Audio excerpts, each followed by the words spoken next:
Alors, bonjour la belle famille, j'espère que vous allez bien. Moi, je vais bien comme d'habitude.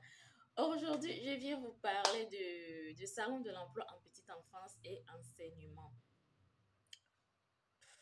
Franchement, vous allez vraiment m'excuser parce que c'est quelque chose qui va prendre fin très bientôt. Les inscriptions, c'est jusqu'au 6 février 2022. Le Canada cherche à recruter les enseignantes, enseignants primaires et aussi en petite enfance, plus précisément en petite enfance et aussi les enseignants de primaire et autres. Vous voyez un peu? Donc, c'est dans Destination Canada. Salon de l'emploi en petite enfance et enseignement. J'aurais préféré faire cette vidéo un peu plus tôt, c'est vrai, mais compte tenu de mon emploi du temps, je n'ai pas trop de temps, ce qui fait que je viens vous faire cette vidéo aujourd'hui. C'est ce que j'ai l'habitude de vous dire, mes chéris. Ayez vos CV sous la main.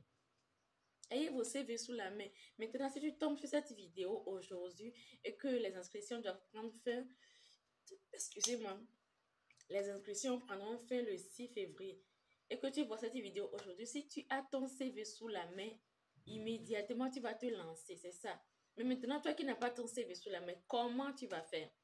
C'est maintenant que tu vas te mettre à nous contacter, aidez-moi à faire mes CV. Parce qu'ici, ils demandent un CV bilingue. Et ce qu'ils demandent ici, il faut un CV bilingue dans un seul fichier PDF. Bon, tous ceux qui font leur CV chez nous savent très bien que c'est comme ça que nous faisons nos CV. Il y a l'anglais, le français en même temps dans un seul fichier PDF.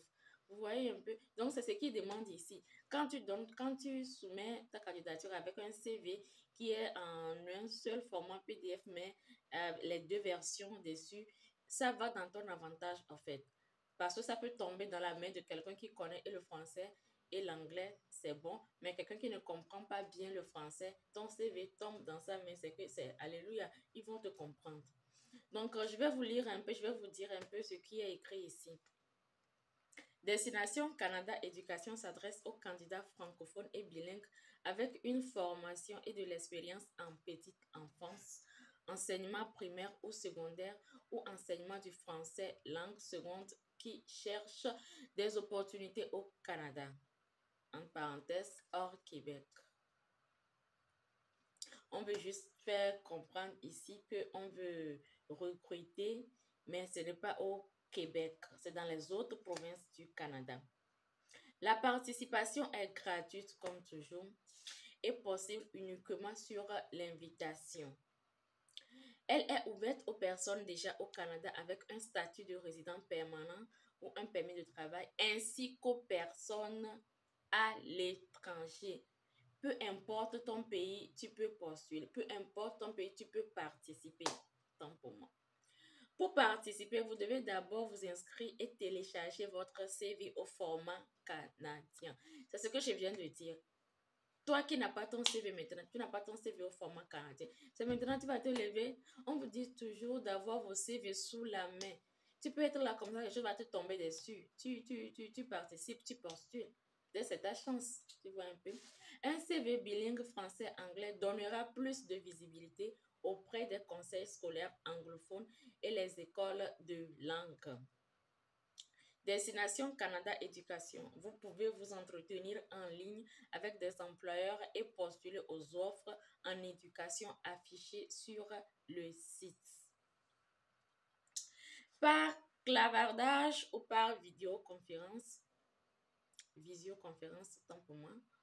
Les conseils scolaires, garderies et écoles de langue qui recrutent au salon proposeront des entretiens avec les candidats ayant des profils qui correspondent aux offres affichées.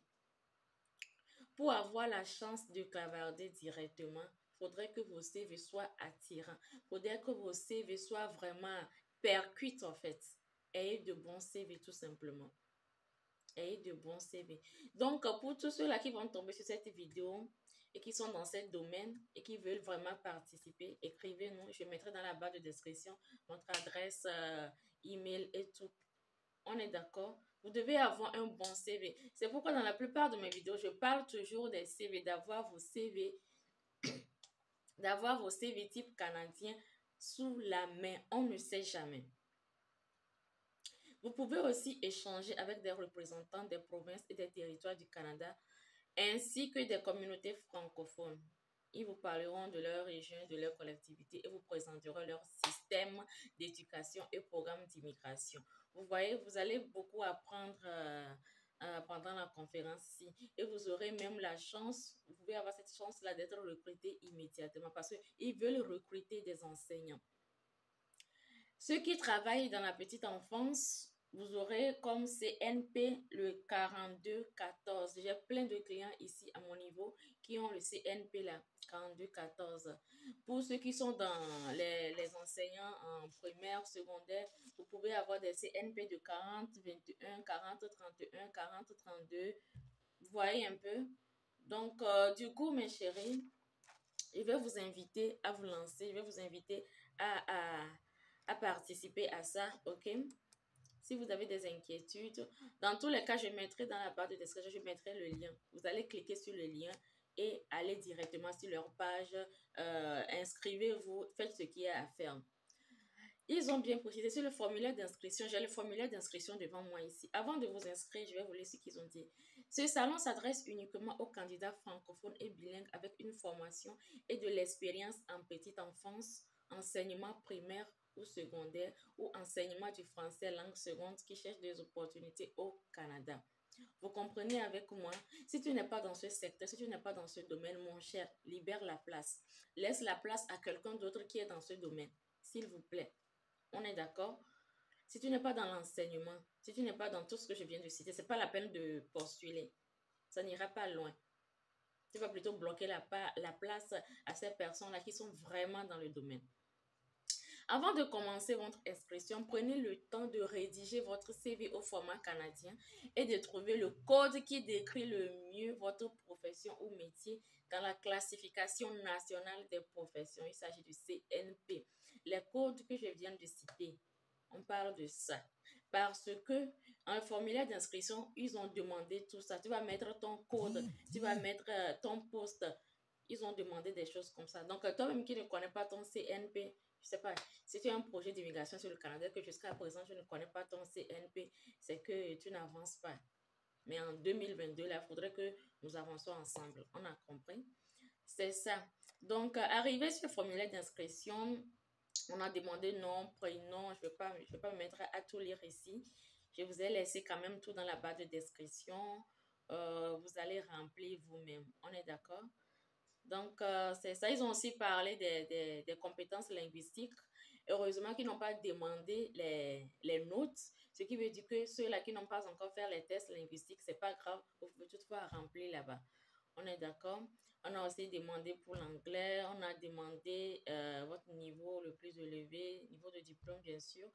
Ils ont demandé l'expérience de travail dans le secteur. Ils ont aussi demandé quoi? Le code CNP, c'est ça. Je viens de parler de ça. Et puis, il y a certaines personnes qui ont 2 CNP. Hein, c'est possible d'avoir 2 CNP, même voire 3. Donc, du coup, ils ont demandé premier CNP, deuxième CNP. Vous allez remplir là-bas. Et au finish, ils ont demandé votre CV. Téléchargez votre CV au format canadien en format PDF. Pour un CV bilingue français-anglais, sauvegardez les 2 versions dans un seul fichier PDF. Je parlais de ça tantôt. Pour tous les clients qui sont venus vers nous, à tous ces clients-là qui ont fait les CV, ils savent très bien de quoi je parle déjà parce que c'est ce que nous faisons d'habitude. Nous offrons, nous les donnons les CV en comment je peux le dire? En un seul fichier PDF, vous verrez les 2 versions, l'anglais et le français. Après, on vous donne même le CV en français. Vous voyez un peu? Donc, c'est de ça il parle ici. C'est de ça il parle ici. Il y a certaines personnes qui ne savent même pas. Certaines personnes savent qu'on pense plutôt que quand on parle de CV bilingue, c'est juste un CV qui est en anglais. Non, parce que ton CV peut tomber dans la main de quelqu'un qui ne comprend pas bien l'anglais ou soit de quelqu'un qui ne comprend pas bien le français. Il faudrait qu'il y ait les 2 versions. Il y a les 2 versions en fait, quoi. Sur un seul fichier PDF, il faudrait qu'on voit les 2 versions. Donc, c'est ce que nous faisons généralement pour nos clients. Au risque que ma vidéo ne prenne beaucoup d'heures, je vais vous laisser. On va se dire à très bientôt. Je vous invite à rentrer dans la barre de description et à postuler, participer. C'est très important, c'est très intéressant. Ça va vraiment aider ces personnes-là qui sont dans le secteur de l'enseignement, petite enfance, primaire, secondaire. On est d'accord? Sur ce, je vais vous laisser. Pour ceux qui me voient pour la première fois, moi, je suis Ayaba de BRI. Et BRI, c'est le Bureau de révision en immigration. Nous sommes dans l'assistance visa et dans la prestation des services à distance. Je suis une secrétaire devant vous ici. J'ai une équipe, j'ai des secrétaires externes qui travaillent avec moi. Donc, pour tous vos, comment je peux le dire, les tâches administratives, vous pouvez toutefois nous contacter. Nous serons vraiment ravis de pouvoir vous aider. Alors, bisous à vous. Et aussi, n'oubliez pas, nous sommes dans les services de DHL, l'envoi des dossiers, l'envoi des documents, l'envoi des passeports. Donc, du coup, on se dit à très bientôt. Bisous.